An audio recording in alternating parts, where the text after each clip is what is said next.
Hello friends, नमस्कार। आपका स्वागत है इजी एग्ज़ाम गुरु पर। और आज 75 हार्ड चैलेंज के डे 1 में हम आ चुके हैं और आज हम आपको कम्युनिकेशन मॉडल्स पढ़ाएंगे। ये मॉडल्स पेपर 1 जो जर्नल पेपर है यूजीसी नेट का और पेपर 2 जर्नलिज्म और मास कम्युनिकेशन दोनों के लिए बहुत इंपॉर्टेंट है। चलिए, तो बिना टाइम वेस्ट किए हुए आज हम आपको बहुत सारे मॉडल्स पढ़ाने वाले हैं, जिसमें हम आपको लीनियर मॉडल पढ़ाएंगे, नॉन लीनियर मॉडल पढ़ाएंगे, ट्रांजैक्शनल मॉडल पढ़ाएंगे और साथ ही साथ इसी के अंडर सर्कुलेशन मॉडल्स भी आपको पढ़ाए जाएंगे।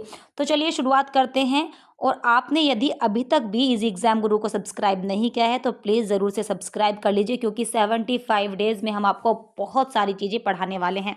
चलिए, तो शुरुआत करते हैं कम्युनिकेशन मॉडल्स की। और ये मॉडल्स का पहला मॉडल आता है अरिस्टोटल का कम्युनिकेशन मॉडल। ये मॉडल किसने दिया था? ये मॉडल अरिस्टोटल ने दिया था। कब? 300 बीसी में। ये मॉडल जो है वो फोकस करता है किस पर? पब्लिक स्पीकिंग पर। और इसमें 5 एलिमेंट बहुत इंपॉर्टेंट है।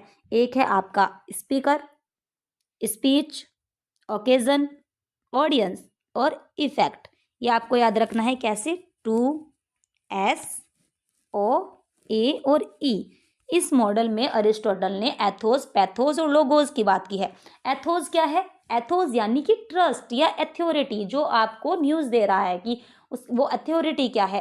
पैथोस क्या होगा कि आपकी इमोशंस, परसुएशन का ध्यान रखा गया है। और लोगोस लॉजिक और रीजन, कि आखिर उसमें क्या लॉजिक है आपकी बात को कहने में। तो ये मॉडल किसने दिया था? अरिस्टोटल ने। कब? Before 300 BC। Speaker, speech, occasion, audience और इफेक्ट, ये आपको याद रखना है। नेक्स्ट मॉडल है हाइपोडेमिक निडल मॉडल।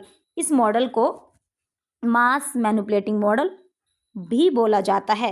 साथ ही साथ ये किसने दिया था? हैरोल्ड लॉसवेल ने 1938 में। इसमें जो मैसेज है वो डायरेक्टली रिसीव किया जाता है रिसीवर के थ्रू, यानी कि बिना किसी बाधा के सारी जो आपकी बात है वो लोगों तक पहुंच जाती है। जैसे मास मीडिया कोई भी इंफॉर्मेशन इंजेक्शन के थ्रू, क्योंकि यहाँ पर ऐसे इमेज समझाई गई है कि डायरेक्टली इफेक्ट डालेगी निडल थ्योरी की तरह, कि क्योंकि ये निडल मॉडल है और इसलिए इसमें आपकी जो इंफॉर्मेशन है वो लोगों तक कैसे कैसे पहुंचेगी? डायरेक्टली लोगों को इंजेक्ट करेगी और उसका असर लोगों तक पहुंचेगा। तो चलिए नेक्स्ट मॉडल की तरफ बढ़ते हैं। और नेक्स्ट मॉडल है आपका लासवेल मॉडल ऑफ कम्युनिकेशन। ये मॉडल कई बार एग्जाम में पूछा भी गया है। ये क्वेश्चनेयर फॉर्म में होता है, जिसमें किसकी बात की जाती है? Who says what, in which channel, to whom, with what effect. इसमें बात करते हैं 5 एलिमेंट की: कम्युनिकेटर, मैसेज, मीडियम, रिसीवर और इफेक्ट। यानी कि हु कौन होगा? हु होगा कम्युनिकेटर। सेज वॉट यानी मैसेज क्या है। इन विच चैनल यानी कि आपका चैनल क्या है, मीडियम क्या है। टू whom यानी कि रिसीवर। और नंबर 5 पर इफेक्ट, कि आपने जो भी इंफॉर्मेशन दी है उसका इफेक्ट क्या पड़ा है, पॉजिटिव, नेगेटिव, रिसीव हुआ है या नहीं हुआ है। ये बातें हैरोल्ड लॉसवेल ने यहाँ पर कही थी और ये 1948 में मॉडल आया था। नेक्स्ट मॉडल की तरफ आगे बढ़ते हैं। और नेक्स्ट मॉडल है शैनन और वीवर का मॉडल, जो मॉडल बहुत इंपॉर्टेंट है। जून के 2022 के ये पेपर में पूछा भी गया था कि मैथमेटिकल मॉडल किसने दिया था, क्योंकि शैनन और वीवर के मॉडल को ही मैथमेटिकल मॉडल बोला जाता है। इसे ही इंफॉर्मेशन मॉडल और टेलीफोनिक मॉडल भी बोला जाता है। इसमें टेक्निकल चीज़ों की बात की गई है। ये क्राउड ई शैनन और वेनर वीवर ने दिया था 1949 में। इसमें 3 प्रॉब्लम की बात शैनन वीवर ने की है। Number 1 technical problem, number 2 semantic problem और नंबर 3 इफेक्टिवनेस प्रॉब्लम। अब ये प्रॉब्लम्स क्या हैं कि टेक्निकल कोई भी ग्लिच आ सकता है जब आप कम्युनिकेशन करते हैं, क्योंकि ट्रांसमीटर्स के थ्रू इसमें कम्युनिकेशन की बात की गई है। नंबर 2 है सिमेंटिक प्रॉब्लम, कि आपका जो कम्युनिकेटर है हो सकता है वो ऐसे वर्ड्स यूज़ कर रहा हो जो लोगों तक नहीं पहुंच रहे हैं या फिर नहीं समझ में आ रहे हैं। और फिर है इफेक्टिवनेस प्रॉब्लम। जब आप सिमेंटिक वर्ड्स यूज़ करेंगे तो इफेक्टिवनेस अपने आप ही कम्युनिकेशन नहीं होगी। इसलिए ये तीनों प्रॉब्लम इस कम्युनिकेशन में आती है और कई बार ये तीनों प्रॉब्लम पूछी भी जाती हैं। आपको बहुत ही केयरफुली ये याद रखनी है। इस मॉडल को आप इस इमेज के थ्रू समझिए कि इसमें 5 एलिमेंट जो मेन होते हैं वो है सेंडर, एनकोडर की सेंडर ने एनकोड किया, चैनल के थ्रू डिकोड हुआ और रिसीवर तक ये इंफॉर्मेशन पहुंची। अब ये जो प्रोसेस है वो फीडबैक के थ्रू कंप्लीट होता है कि आखिर रिसीवर ने क्या फीडबैक दिया है जो सेंडर तक पहुंचा है। इस सेंडर को आप इंफॉर्मेशन सोर्स भी बोल सकते हैं, एनकोडर ट्रांसमीटर कह सकते हैं। चैनल क्या है आपका, चैनल में कई बार क्या होता है, नॉइज़ आ सकती है कि इसमें कम्युनिकेशन बैरियर आ गया है, या फिर नॉइज़ हो सकती है। बैरियर इज़ अनदर थिंग और नॉइज़ इज़ अनदर थिंग, इसलिए आपको बैरियर पर अभी नहीं जाना है। नॉइज़ क्या होगी कि कोई भी टेक्निकल प्रॉब्लम आ रही है, सिमेंटिक प्रॉब्लम आ रही है, ये सारी क्या है जो शैनन वीवर ने 3 प्रॉब्लम दी है वो नॉइज़ है। और साथ ही साथ डिकोडर क्या होता है, डिकोडर को रिसेप्शन भी बोल सकते हैं। और साथ ही लास्ट आता है आपका डेजिग्नेशन, कि आपने जो भी कम्युनिकेशन प्रोसेस किया है वो रिसीवर तक पहुंच गया है। ये मॉडल किसने दिया था, शैनन और वीवर ने। कब, 1949 में। इस मॉडल को आप इंफॉर्मेशन मॉडल, टेलीफोनिक मॉडल और मैथमेटिकल मॉडल भी बोल सकते हैं। बेल सिस्टम की यहाँ पर बात की गई है। चलिए नेक्स्ट मॉडल की तरफ आगे बढ़ते हैं, और ये मॉडल है कार्ट्स एंड लेजरफेल्ड मॉडल। ये मॉडल किसने दिया था, कार्ट्स और लेजरफेल्ड ने। इस मॉडल को 2 स्टेप फ्लो मॉडल भी कहा जाता है। 2 स्टेप कैसे, कि आपने मास मीडिया के थ्रू कोई भी इंफॉर्मेशन पहुंचाई, ओपिनियन लीडर तक पहले वो इन्फॉर्मेशन जाएगी, और उसके बाद वो ओपिनियन लीडर के थ्रू लोगों तक इन्फॉर्मेशन पहुंचेगी, यानी इंडिविजुअल जो इफेक्ट होगा वो ओपिनियन लीडर देगा। इसमें 5 इंपॉर्टेंट एलिमेंट हैं, source, message, mass media, opinion leader और पब्लिक लास्टली, क्योंकि ओपिनियन लीडर से पब्लिक तक वो इन्फॉर्मेशन पहुंचाई जाती है। अभी जो मॉडल है ये कब दिया आया था, 1948 में, ये आपको याद रखना है। नेक्स्ट मॉडल है आपका गेट कीपिंग मॉडल। ये मॉडल बहुत इंपॉर्टेंट है, गेट कीपिंग मॉडल। ये जो गेट कीपिंग वर्ड है वो कुर्ट ज़ेडेक लेविन ने 1943 में दिया था, लेकिन मॉडल किसने दिया है, मॉडल डेविड मैनिंग वाइट ने दिया है 1950s में, 1957 आप बोल सकते हैं, क्योंकि 50s के अराउंड ये मॉडल आया था। अब इस मॉडल में ना कुछ इंपॉर्टेंट जो एलिमेंट्स है वो मैं आपको बता देती हूँ, कि एन की बात की गई है। एन क्या होगा, सोर्स ऑफ न्यूज़ आइटम। अब न्यूज़ आइटम बहुत सारे हो सकते हैं, N1, N2, N3, N4, कि आपके पास बहुत सारी इंफॉर्मेशन है, लेकिन लोगों तक आपको क्या पहुंचानी है वो डिसाइड कौन करेगा, गेट कीपर। किसी गेट के थ्रू फिल्टर होकर जो इंफॉर्मेशन इंपॉर्टेंट है वो लोगों तक पहुंच जाएंगी, यानी कि एम की बात की है। एम क्या है, ऑडियंस, यानी कि सिलेक्टेड जो आइटम्स हैं न्यूज़ आइटम वो ऑडियंस तक पहुंचाए जाएंगे। यही गेट कीपिंग मॉडल है। और इस गेट कीपिंग मॉडल में सबसे ज़्यादा जो ज़रूरी फंक्शन होता है वो सर्विलेंस का होता है, कि आपको सारी न्यूज़ फिल्टर करके लोगों तक पहुंचानी है। चलिए नेक्स्ट मॉडल की तरफ आगे बढ़ते हैं, और नेक्स्ट मॉडल है आपका द न्यूकोब मॉडल ऑफ कम्युनिकेशन। इस मॉडल को ABX मॉडल भी बोला जाता है। ये मॉडल किसने दिया था, थियोडोर M न्यूकोब ने 1953 में। और इस मॉडल को ABX मॉडल क्यों बोला जाता है, क्योंकि A है आपका सेंडर जो मैसेज सेंड कर रहा है, B क्या है आपका रिसीवर जिसने मैसेज रिसीव किया है, और उनके बीच जो भी बातचीत हो रही है वो क्या है, यानी कि टॉपिक क्या है, वो आएगा आपका X। इसे ABX मॉडल बोला जाता है जो थियोडोर न्यूकोब ने दिया था। और इसे साथ ही साथ आप ट्रेंगुलेशन मॉडल भी बोल सकते हैं, क्योंकि ट्रायंगल में यहाँ पर बात होती है A, B और X। चलिए नेक्स्ट मॉडल की तरफ आगे बढ़ते हैं, और नेक्स्ट मॉडल है आपका जॉर्ज गर्बर्स का मॉडल जो 1956-57 में आया था। इस मॉडल में ना इवेंट के थ्रू कम्युनिकेशन प्रोसेस को समझाने की कोशिश की गई है, कि कोई भी जो ई है, यानी कि कोई भी जो इवेंट है उससे सिलेक्शन प्रोसेस का शुरुआत होती है, कि आपको कोई भी कॉन्टेक्स्ट सिलेक्ट कर लेना है। और इवेंट 1 की आपका परसेप्ट क्या होगा, एम क्या है, एम है यहाँ पर आपका ह्यूमन एजेंट कि जो इन्फॉर्मेशन पहुँचा रहा है। उसके बाद है access to channel media control की फॉर्म्स क्या होगी, कंटेंट क्या होगा, फिर उसका सिलेक्शन होगा। उसके बाद M2 यानी कि जो आपका मैकेनिकल एजेंट है, कि उसने जो भी इंफॉर्मेशन सिलेक्ट की है वो लोगों तक पहुँचाई जाएंगी। रिसीवर इसमें M3 भी होता है, जो रिसीवर यानी कि M3 सिलेक्ट करेगा कि लास्टली रिसीवर को क्या चीज़ें पहुंचाई जाएंगी। इस तरह से ये जो मॉडल है वो कंप्लीट होता है। इस मॉडल में 2 चीज़ें बहुत इंपॉर्टेंट है, कि आपको इवेंट याद रखना है, और साथ ही साथ आपको M1 और M3 M2 की जो सारी की सारी भूमिकाएं हैं वो याद रखनी है। ये मॉडल जॉर्ज गर्बर ने 1956-57 के अराउंड दिया था, ये आपको याद रखना है। नेक्स्ट मॉडल की तरफ आगे बढ़ते हैं। नेक्स्ट मॉडल है बहुत ही इम्पोर्टेंट, ओसगुड और श्रम का मॉडल। ये मॉडल कई बार पेपर में पूछा गया है, और ये मॉडल कब आया था, 1954 1954 में ये मॉडल दिया गया था। किसने? ऑसगुड और श्रम ने। अब इस मॉडल को क्या क्या बोला जाता है ये आप इमेज को समझने के बाद मैं आपको बताऊंगी। ये मॉडल बात करता है किसकी? एनकोडर, डिकोडर और इंटरप्रेटर की, कि कोई भी इंफॉर्मेशन क्या है इंटरप्रेटर के द्वारा दूसरे इंटरप्रेटर को दी गई है। पहले उसने एनकोड की और दूसरे इंटरप्रेटर है उसने डिकोड कर ली है, और फिर बाद में उसकी भूमिका चेंज हो जाती है, वो कम्युनिकेटर बन जाता है, वो एनकोड करता है मैसेज को, और दूसरा जो रिसीवर है वो रिसीव करता है। तो इस तरह से ये जो चीज़ें हैं सर्कुलेशन में चलती रहती है, इसलिए इसे सर्कुलेशन मॉडल ऑफ कम्युनिकेशन भी बोला जाता है। सर्कुलेशन के साथ साथ आपको याद रखना है इसे प्रोसेस कम्युनिकेशन मॉडल भी बोला जाता है। तो दो चीज़ें याद रखनी है क्या? कि आपको ये मॉडल 1954 में ऑसगुड और श्रम ने दिया था। इस मॉडल को सर्कुलेशन मॉडल भी बोला जाता है। इसमें फील्ड ऑफ एक्सपीरियंस की बात की जाती है कि सेंडर, सोर्स और रिसीवर की जो भूमिकाएं हैं वो चेंज होती रहती हैं। इसे कम्युनिकेशन प्रोसेस कम्युनिकेशन मॉडल भी बोला जाता है। इसमें सेंडर, मैसेज, रिसीवर और सेमेंटिक बैरियर की कई बात की जाती है कि आप जो भी चीज़ें देना चाहते हैं वो कई बार हो सकती है कि बैरियर के थ्रू रॉन्ग मीनिंग कैनोटेशन या डिनोटेशन हो सकता है। तो चलिए नेक्स्ट मॉडल की तरफ आगे बढ़ते हैं, और नेक्स्ट मॉडल है आपका वेस्ले और मैकलिन का मॉडल। ये किसने दिया था? ये वेस्ले और मैकलिन ने दिया था। कब? 1957 में।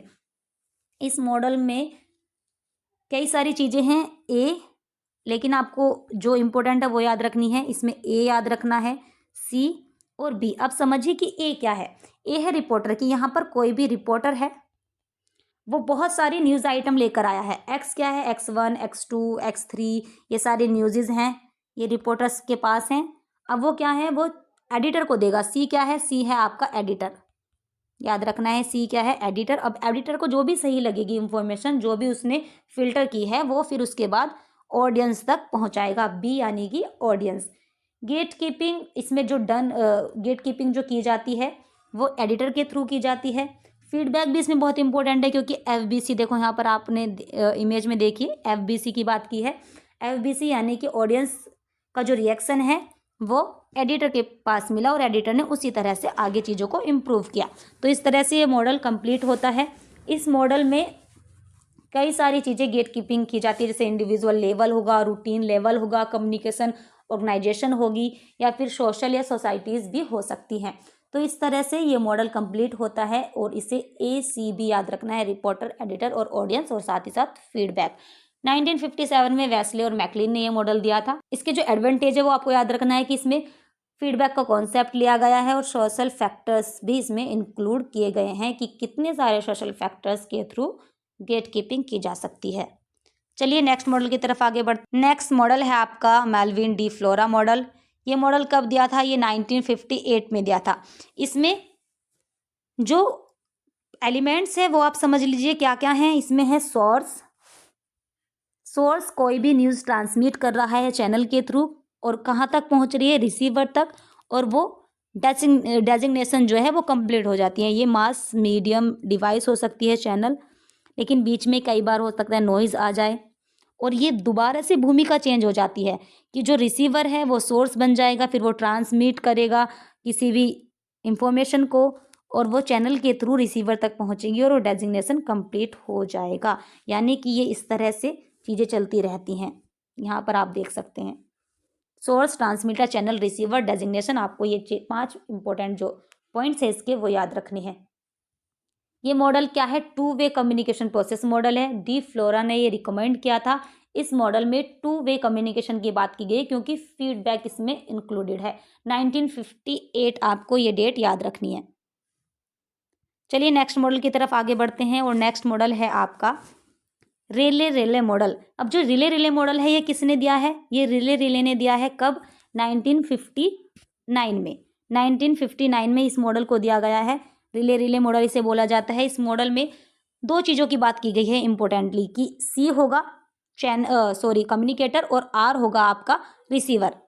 अब सी जो है वो प्राइमरी ग्रुप्स उसके हो सकते हैं, उसका लार्ज सोशल स्ट्रक्चर हो सकता है जिनके थ्रू वो मैसेज पहुंचा रहा है, यानी कि जो भी इंफॉर्मेशन सोर्सेज हैं वो उसने रिसीवर तक पहुंचाई, और रिसीवर का भी कोई प्राइमरी ग्रुप हो सकता है जिसे वो अपनी समझ के थ्रू कम्युनिकेशन प्रोसेस को दोनों के बीच कंप्लीट कर सकता है। ओवरऑल सोशल सिस्टम की इसमें बात की जाती है।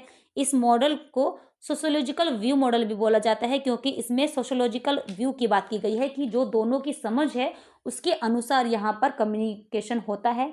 इसका जो स्टीरियोटाइप बाय सोसाइटी है वो पंचायत आप बोल सकते हैं। ये जो मॉडल है इसमें कम्युनिकेशन और जो आपका रिसीवर है दोनों के बीच इंटरडिपेंडेंट रिलेशन होता है। दोनों फीडबैक के थ्रू एक दूसरे की बातों को समझते हैं। चलिए आगे बढ़ते हैं और नेक्स्ट मॉडल है आपका बर्लो का SMCR model of communication. David बर्लो ने दिया था 1960 में। इसमें 4 इंपॉर्टेंट एलिमेंट है, सोर्स, मैसेज, चैनल और रिसीवर। अब इसमें क्या है, सोर्स ने पहले जो डिकोड एनकोड किया है मैसेज को चैनल के थ्रू, फिर उसके बाद डिकोड किया गया है रिसीवर ने। लेकिन सबकी एक अलग अलग ना क्वालिटी हो सकती है जो आपको यहाँ पर याद रखनी है। वो क्वालिटी क्या क्या होंगी कि जो सोर्स है वो उसके पास कम्युनिकेशन स्किल्स होगी, एटीट्यूड होगा, नॉलेज होगी, सोशल सिस्टम उसका होगा और एक कल्चर भी उसके पास होगा। मैसेज में क्या क्या चीज़ें आ सकती हैं, content, element, treatment, structure, code. Channel में hearing, seeing, touching, smelling, tasting और रिसीवर में कम्युनिकेशन स्किल, वही जो उनके पास थी सोर्स के, एटीट्यूड, नॉलेज, सोशल सिस्टम और कल्चर। चलिए आगे बढ़ते हैं। याद रखना आपको कि ये बर्लो ने दिया था 1960 में। नेक्स्ट मॉडल है आपका रोमन जोकोब्सन मॉडल, जो 1960 में ही आया था। और ये मॉडल किसने दिया है, रोमन जोकोब्सन ने। ये मॉडल 1960 में दिया गया है। इसमें बहुत इंपॉर्टेंट मॉडल है ये, क्योंकि इसमें कॉन्टेक्स्ट की बात की गई है, मैसेज की बात की गई है, कॉन्टैक्ट, कोड, एड्रेसरी और एड्रेसर। यहाँ से प्रोसेस शुरू होता है। सबसे पहले कोई भी जो इन्फॉर्मेशन है वो एड्रेसर से शुरू होगी, यानी इमोटिव। उसके बाद क्या होगा कि उसने कोई भी मैसेज दिया है, यानी कि पोएटिक। उसके बाद आएगा आपका एड्रेसरी कि वो इन्फॉर्मेशन पहुंच चुकी है, कॉनेटिव। उसके बाद उनके बीच जो इन्फॉर्मेशन मतलब कॉन्टैक्ट बने हैं वो फैटिक होगा। कोड कि उन्होंने मतलब किस तरह की चीज़ें ली हैं। कोड यानी कि फीडबैक, मेटालिंगुअल फीडबैक होगा, ये आपको याद रखना है। और आखिर वो किस रेफरेंशियल के थ्रू बातचीत कर रहे थे, यानी कि कॉन्टेक्स्ट उनका क्या था, ये आपको याद रखना है। सीरियल वाइज याद रखना पड़ता है। 1 पे आएगा आपका एड्रेसर, 2 पे आएगा आपका मैसेज, 3 पे आएगा एड्रेसरी, 4 पे आएगा आपका फैटिक या कॉन्टैक्ट, 5 पे आएगा आपका कोड और 6 पे आएगा आपका कॉन्टेक्स्ट। कई बार इसकी सीरीज भी पूछी जा सकती है। चलिए नेक्स्ट मॉडल की तरफ आगे बढ़ते हैं। और नेक्स्ट मॉडल है आपका गरहार्ड मेल्टिज़ मॉडल, जो 1963 में आया था। 1963 में ये मॉडल दिया गया था। अब इस मॉडल में CMR की बात की। अब CMR है क्या, C क्या होगा, कम्युनिकेटर, यानी कि कोई भी कम्युनिकेशन जो की जा रही है उसकी कम्युनिकेटर की इमेजेस। M यानी कि मीडियम। अब CM क्या है, मीडियम प्लस या चैनल बोल सकते हैं हम। और R है आपका रिसीवर। इसमें आपको रिसीवर का फीडबैक याद रखना है कि ये सारा जो प्रोसेस है यहाँ से शुरू होता है, यहाँ तक पहुँचता है रिसीवर तक, और उसके बाद फीडबैक दिया जाता है किसी कम्युनिकेटर को। यानी कि ये मॉडल वही 4 एलिमेंट में कंप्लीट होता है, चैनल, मीडियम और रिसीवर। चैनल, मैसेज, मीडियम और रिसीवर। चलिए आगे बढ़ते हैं। नेक्स्ट मॉडल है आपका हेलिकल मॉडल। अब इसे हेलिकल मॉडल को डांस मॉडल भी बोला जाता है। आपने बहुत बार नाम सुना होगा डांस मॉडल, जो फ्रैंक डांस ने दिया था 1967 में। ये जो मॉडल है ये किसकी बात करता है कि कोई भी इंफॉर्मेशन ऐसे शुरू होती है और ऐसे सर्कल में जाते जाते चली जाती है। यानी कि डांस मॉडल इसलिए बोला गया है क्योंकि कोई भी इंफॉर्मेशन शुरुआत होती है और फिर उसका पैरामीटर बढ़ता चला जाता है। ये साइक्लर हो जा सकता है, कॉन्टेक्चुअल हो सकता है, कंटिन्यूस हो सकता है, नॉन रेपिटिव हो सकता है और अक्यूमुलेटिव हो सकता है। ये आपको याद रखना है। इसे हेलिकल मॉडल भी बोला जाता है, डांस मॉडल बोला जाता है। और ये किसने दिया था, फ्रैंक डांस ने 1967 में, आपको याद रखना है। चलिए आगे बढ़ते हैं। और लास्ट मॉडल है आपका डेविटो इंटरेक्टिव मॉडल। ये 2023 में दिया गया था। ये मॉडल है 2003 में दिया गया था डेविटो द्वारा। इसे इंटरेक्टिव मॉडल भी बोला जाता है, डेविटो का इंटरेक्टिव मॉडल ऑफ कम्युनिकेशन, जिसमें सोर्स रिसीवर को एक साथ रखा गया है। क्यों रखा गया है? क्योंकि इनकी भूमिकाएं चेंज होती रहती है, कभी भी कोई भी सोर्स रिसीवर भूमिका चेंज होती रहेगी। एनकोड किया जाएगा, डिकोड होगा, फिर कोई भी बाधा आ सकती है, कोई भी नॉइज़ आ सकती है, और मैसेज के थ्रू ये अपनी कम्युनिकेशन प्रोसेस को कंप्लीट करते हैं। चैनल क्या होगा इसमें कि आप कोई भी मीडियम ले सकते हैं, और वो मीडियम आपका जो चैनल होगा वो बातों को पहुंचाने में मदद करेगा, और भूमिकाएं बदलती रहेंगी, लेकिन बीच में कोई भी इसमें बाधा भी आ सकती है। ये जो मॉडल है वो इंफॉर्मेशन प्रोसेसिंग मॉडल भी बोला जाता है इसे।